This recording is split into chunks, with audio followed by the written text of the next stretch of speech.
दोस्तों, फ्रांस में जो दंगे हो रहे हैं उसमें भारत ने जो सपोर्ट दिया है फ्रांस को, उसके बाद फ्रांस ने भी भारत को बड़ा गिफ्ट देने की तैयारी शुरू कर दी है। बता दें कि अभी तक फ्रांस भारत को यूनाइटेड नेशन सिक्योरिटी काउंसिल में परमानेंट मेंबर बनाने के लिए समर्थन नहीं देता था, लेकिन अब फ्रांस भी भारत को समर्थन देगा। फ्रांस के जो राजदूत है भारत में, उन्होंने क्या कुछ कहा, आप सबसे पहले 10 सेकेंड के क्लिप में सुनिए। Given the development of India's economy, India's global power, we feel that we need to see more of India in international governance. तो दोस्तों, सीधे सीधे उन्होंने कहा कि अब भारत को वीटो यानी कि यूनाइटेड नेशन सिक्योरिटी काउंसिल में परमानेंट मेंबर बनने से कोई रोक नहीं सकता। जो चीन भारत को वोटिंग नहीं करता था, अब वह चीन नहीं करेगा, फिर भी भारत को वीटो मिलेगा। इसका कारण क्या है वह तो हम आपको आगे डिटेल में बताएंगे, लेकिन उससे पहले यह बता दें कि 15 जुलाई को प्रधानमंत्री मोदी फ्रांस में बतौर चीफ गेस्ट के तौर पर वहां पर सबसे बड़े नेशनल डे पर मौजूद रहेंगे। यह फ्रांस के लिए एक बड़ी गर्व की बात है कि एक उभरते हुए पावरफुल देश का लीडर उनके देश में मुख्य अतिथि के तौर पर सबसे बड़े नेशनल फेस्टिवल में मौजूद रहेंगे। फ्रांस में दंगों में भारत ने अनकंडीशनली सपोर्ट दिया है। आर्मी में आए हैं जिन्हें कुछ स्पेशल ट्रेनिंग मिलती है मुस्लिमों से लड़ने की भारत में, और उन्होंने वहां पर काफी मदद की फ्रांस में। अब आपको बताते हैं कि और कौन कौन से देश आगे हैं वीटो पाने के लिए और भारत किसको सपोर्ट करेगा। बता दें कि सुरक्षा परिषद के 5 परमानेंट देशों में से चीन को छोड़कर सभी भारत के पक्ष में हैं। सुरक्षा परिषद में 1950 से लेकर अब तक 8 बार वोटिंग हुई है, लेकिन हर बार पर्याप्त वोट ना मिल पाने की वजह से भारत स्थायी सदस्यता हासिल नहीं कर सका और आज भी वह एक अस्थायी सदस्य है। हालांकि स्थायी सदस्य बनने की दौड़ में जापान, ब्राजील जैसे देश भी है, लेकिन फ्रांस के समर्थन के बाद स्थायी सदस्यता पाने की दौड़ में भारत अब आगे निकल गया है। वहीं कुछ और बातें हैं जिनसे भारत का यह दावा पहले से मजबूत हुआ है, जैसे कि दुनिया की कुल आबादी का 6ठा हिस्सा भारत में है। और भारत के पक्ष में जो दूसरी बड़ी बात है वह यह है कि भारत अहिंसा का पालन करने वाला देश है और भारत ने कभी किसी देश पर पहले हमला नहीं किया। और तीसरी बात यह है कि भारत दुनिया का सबसे बड़ा लोकतंत्र है और दुनिया में भारत की अर्थव्यवस्था बहुत तेजी से बढ़ रही है, जिसका जिक्र फ्रांस के राजदूत ने भी किया है। अब आपको बताते हैं कि फ्रांस ने एक नया कानून भी बनाया है मुस्लिमों के खिलाफ, और उस कानून के बारे में हम आपको थोड़ा सा डिटेल में बताते हैं। और वह कानून भारत से राय लेकर ही बनाया गया है फ्रांस के पार्लियामेंट के द्वारा। दोस्तों, फ्रांस ने रिस्ट्रिक्शन बिल लागू कर दिया है और यह बिल फ्रांस में जो दंगे भड़के हुए हैं उसे भी कंट्रोल करेगा और इस कानून में बहुत कुछ बोला गया है। फ्रांस के प्रधानमंत्री ने साफ साफ कहा है कि यह बिल अलगाववादी मुस्लिमों के खिलाफ है जो फ्रांस को बांटने की फिराक में है। नाहेल कांड तो बस एक मुद्दा है, लेकिन मेन मुस्लिमों का जो मकसद है वह यह है कि फ्रांस भी एक मुस्लिम राष्ट्र बने, लेकिन वे ऐसा नहीं होने देंगे क्योंकि बिल के माध्यम से अब मुस्लिमों पर रिस्ट्रिक्शन लगाए जाएंगे। जो सेपरेटिज्म बिल है, उस सेपरेटिज्म बिल में यह भी पास किया गया है कि नए मुस्लिमों को एंट्री नहीं मिल सकती फ्रांस में। तो आप समझ सकते हैं कि जितने भी मुस्लिम देश है अब वे फ्रांस में या तो लेबर बनने के लिए जाते हैं या टूर करने के लिए जाते हैं, वह सब बैन हो सकते हैं।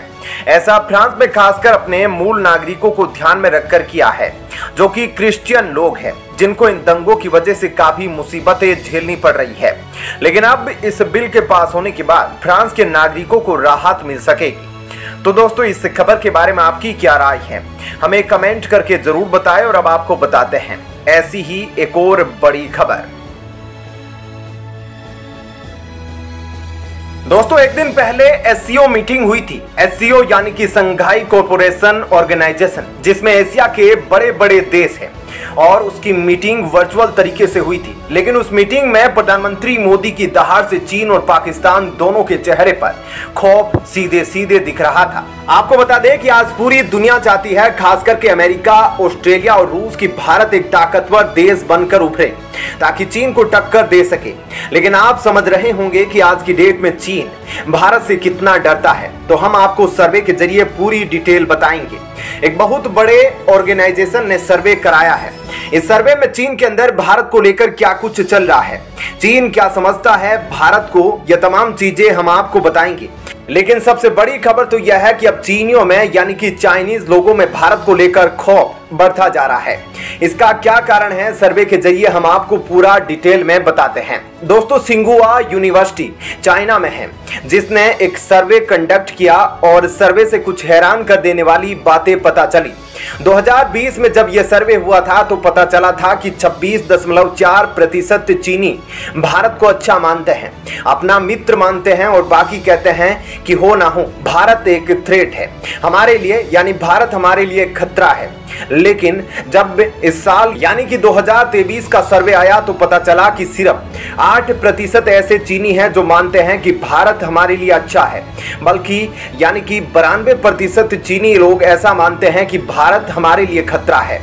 ऐसे में इन 3 सालों में आखिर ऐसा क्या हुआ, यह प्रतिशत इतना ज्यादा कैसे बढ़ गया? आपको बता दें कि एक समय था जब भारत चीन को समझाने की कोशिश कर रहा था कि जो आप लाइन ऑफ एक्चुअल कंट्रोल पर सलामी स्लाइसिंग की कोशिश करते हैं और ये कोशिश करते हैं कि आप भारत की जमीन हड़प ले, ये आप मत कीजिए।